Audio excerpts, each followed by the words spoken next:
سلام، مرحبا بكم في فيديو جديد. اليوم غادي نهضروا على واحد الجريمة غامضة وبقات بدون حل لمدة عقود، حتى بانت حقائق جديدة صادمة وقلبات الموازين كلها. شنو وقع وكيفاش قدروا يوصلوا للحقيقة من بعد 45 عام؟ خليكم معايا باش تعرفوا على القصة كاملة. ليندا تزات نهار 24 ماي 1962 في كاليفورنيا. باها كان ميكانيك، امها خياطة. كانوا عندها جوج خواتات، وحده كبر منها وحده صغر منها، يعني هي الوسطانيه. ليندا كانت واحد البنت اللي فرحانه في حياتها مع عائلتها، وكان كيعجبها الرسم والحيوانات، البحر، الطبيعه. المهم كانت مستقره في حياتها وما عندها حتى شي مشكل، لا هي ولا عائلتها، وغادي تكبر وسط واحد الجو مستقر وكل حب. ليندا غادي تبدا تكبر شويه بشويه وغادي توصل لسن 13 سنه، وهنا غادي تبدا تعتمد على راسها شويه بشويه، وغادي تبدا تمشي للمدرسه ديالها بوحدها في البيكالا ديالها، واخا المدرسه كانت بعيده عليها بزاف. فواحد النهار غادي تشوفها جارتهم اللي هي الاستاذه البيانو ديالها، وغادي تقترح عليها باش توصلها معاها للمدرسه.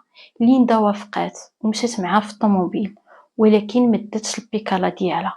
ليندا غادي دوز النهار ديالها وغادي تقرا الحصص ديالها، وملي غادي توصل لوقيتها باش غادي ترجع للدار غتصل بامها، ولكن الام ديالها غادي ترفض باش تجي ديها. غتقول لها انا ما مسالياش اجي بوحدك، واخا المدرسه كيف قلت لكم بعيده بزاف على الدار. ليندا ما غادي تلقى حتى شي حل من غير انها تجلس وتبقى تبكي، حيت ما مولفاش تضرب هذيك الطريق كامل على رجليها. غادي تشوفها واحد المعلمه كتبكي، وملي غادي تعاود ليها المشكل اللي عندها غتقول لها صافي ما تقلقيش، انا غادي نوصلك في طريقي. ولكن منين غادي تقول لها ليندا فين كتسكن غادي تعتذر منها وغادي تقول لها كنعتذر ماشي في طريقي وبعيده عليا بزاف. ليندا ما غادي يبقى ليها حتى شي حل من غير انها تستسلم وتمشي على رجليها لدارهم. غادي يدوز وقت طويل، ولكن ليندا ما غاديش ترجع للدار. امها ما غادي دير في بالها حتى شي حاجه، غتقول ممكن مشات دازت عند صحاباتها وبقات معاهم، داكشي علاش تعطلات. غادي تبقى تسناها نهار كامل حتى غادي توصل 6 د العشيه، وهي في الاصل خرجات من المدرسه ديالها مع الوحده. هنا غادي تبدا تقلق شي شويه وغادي تتصل بصحاباتها كاملين وحده بوحده، ولكن حتى شي وحده ما شافت ليندا. با هذيك الساعه غادي يهز الطوموبيل وغادي يبدا يقلب على بنته، وغادي يبدا غادي جاي في هذيك الطريق اللي كدي من المدرسه للدار، ولكن بلا حتى شي فايده. ليندا ما كايناش. غادي يبدا يقلب عليها في المنطقه كامله فين كيسكنوا، ومع ذلك ليندا ما غيلقاهاش. هنا غادي يبداو يفكروا وغادي يقولوا ممكن ان ليندا دارت هادشي بالعاني باش تخلعهم عليها، حيت امها ما بغاتش تجي ديها، بحال بغات تنتقم منهم. ولكن غادي يدوز وقت طويل وغادي يظلم الحال وليندا مازال ما بانتش. وهنا غادي ياخذوا الامر بجديه اكثر وغادي يمشيو يفتحوا بلاغ اختفاء. امها بقات في الدار كتصل بالناس، المعارف، الاصدقاء، كاع اللي كيعرفهم لربما تكون مشات عندهم. وباها هز الطوموبيل وبقى كيدور في المنطقه ديالهم كامله كيقلب بحال شي حماق، ما عرفش فين كيقلب. المهم كيقلب على الله يلقاه. والبوليس حتى هما ناضوا كيقلبوا بالكلاب والهليكوبتر، ولكن هادشي كامل بلا حتى شي نتيجه. ليندا ما كاينش ليها الاثار في المنطقه كامله. النهار الثاني غادي يبدا ينتشر الخبر والناس كاملين في المنطقه غادي يعرفوا باللي وقع ليندا. غادي تكون واحد السيده كتمشى هي والحبيب ديالها في واحد الجرده بعيد على الدار ديال ليندا ب9 كيلومتر.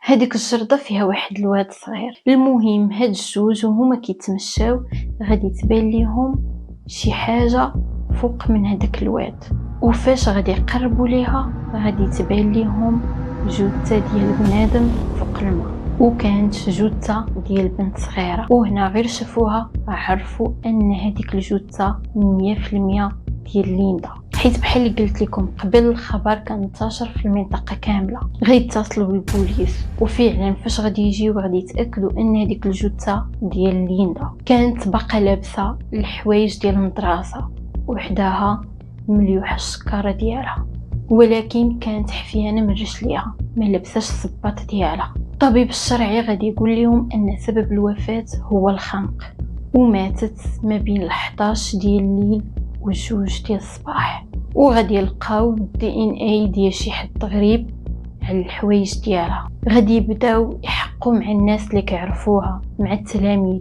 وحتى الاساتذه.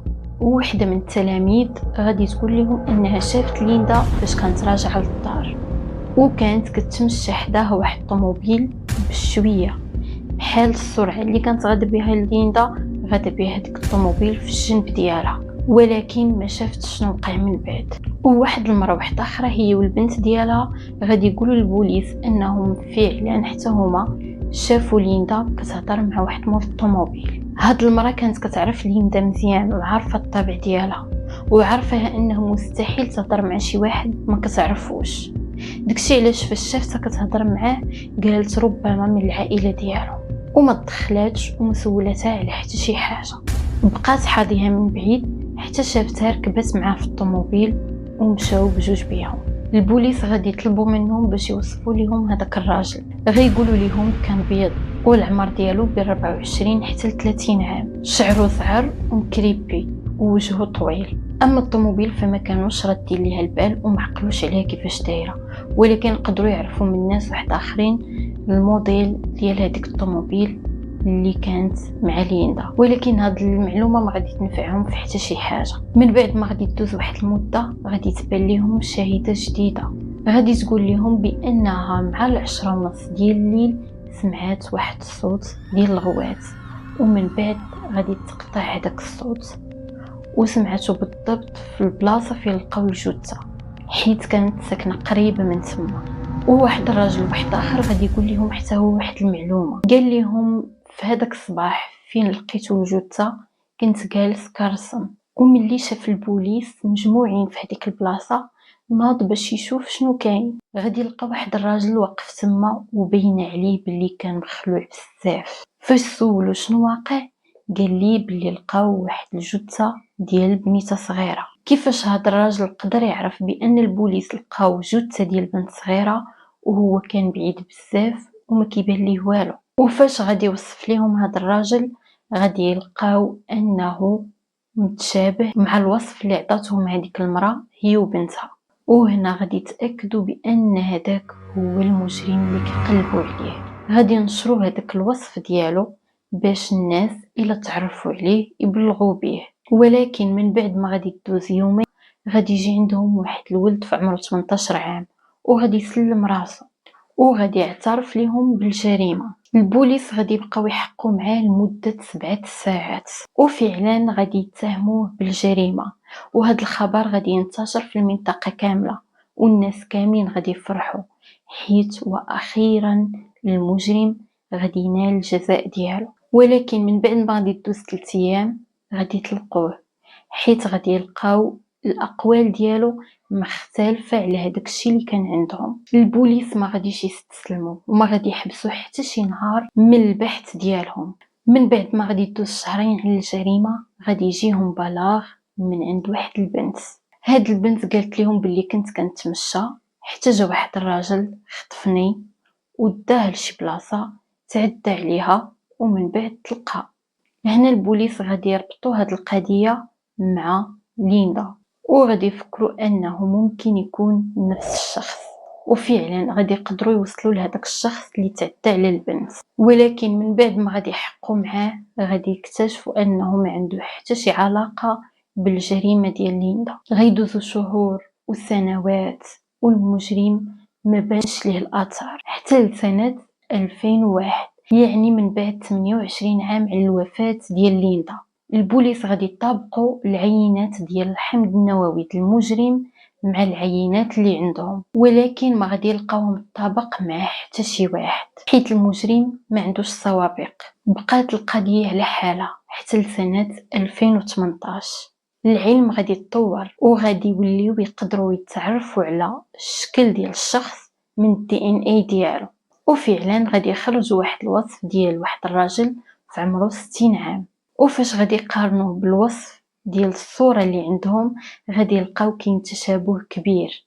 ونهار 6 يوليو 2018 البوليس غادي يفكروا في واحد الحاجة اللي عمرهم داروها، غادي ينشروا القصة ديال ليندا بواحد الطريقة اللي مؤثرة، وغادي تكون كي بحال ليندا اللي كتعاود القصة ديالها. سلام، أنا ليندا أوكيف. فبحال هاد النهار قبل من 45 عام اختفيت من نيوبورت بيتش وتعرضت للقتل، ولقاو الجثة ديالي ولكن ما قدروش يعرفوا المجرم. وانا اليوم جيت نعاود لكم قصتي. من بعد ما غادي يحطوا القصة ديال ليندا كاملة والتصاور ديال المجرم غادي يلقاو تفاعل كبير من عند الناس، ولكن غادي تدوز 10 شهور بلا حتى شي نتيجة. فغادي يلتجئوا لواحد الخطة جديدة واللي هي يوصلوا للمجرم عن طريق شي واحد من العائلة ديالو. وفعلا من بعد 6 شهور ديال البحث غادي يقدروا يوصلوا لولد عمو، وبهكا غادي يقدروا يوصلوا حتى المجرم اللي كان في عمره 72 عام. كان سميتو جيمس وبحال اللي قلت لكم في عمره 72 عام. فاش ارتكب الجريمه كان مزوج ومراته كانت حامله. والغريب في الامر ان في هذيك الوقيته البوليس كانوا مراقبينه بسبب التصوير ديال شي شيكات، وغادي يدخل الحبس 3 المرات من بعد الجريمه. ولكن واخا هكاك البوليس ما عمرهم قدروا يوصلوا ليه. جيمس غادي يتوفى قبل ما يتحاكم حيت كان عنده مرض السرطان، والوالدين ديال ليندا حتى هما ماتوا قبل ما يعرفوا شكون هو المجرم اللي قتل بنتهم. اما الام ديالها فدوزات حياتها كامله وهي كتلوم فراسها، حيت لو كان مشات جابت هذاك النهار من المدرسه ما كانش غيوقع عليها هذا الشيء كامل. ولكن هذا كيبقى قضاء الله وقدر، ومكتب عليها تموت بهذيك الطريقه. ولكن واخا هكاك الانسان يرد البال لوليداتو، ولا كانوا باقيين صغار ما نخليهمش يمشيو شي بلاصه بعيده بوحدهم. شنو بان لكم في القضيه ديال اليوم؟ وشنو بان لكم في المجرم اللي دوز حياته كامله وهو حر وطليق بلا ما يتحاسب، والنهار اللي شدوه توفى؟ الا عجبتكم القضيه ديال اليوم وبغيتوا مازال تسمعوا القضايا واحد اخرين، ما عليكم الا تشتركوا في القناه وتفعلوا زر الجرس باش يوصلكم كل فيديو جديد. خليتكم على خير.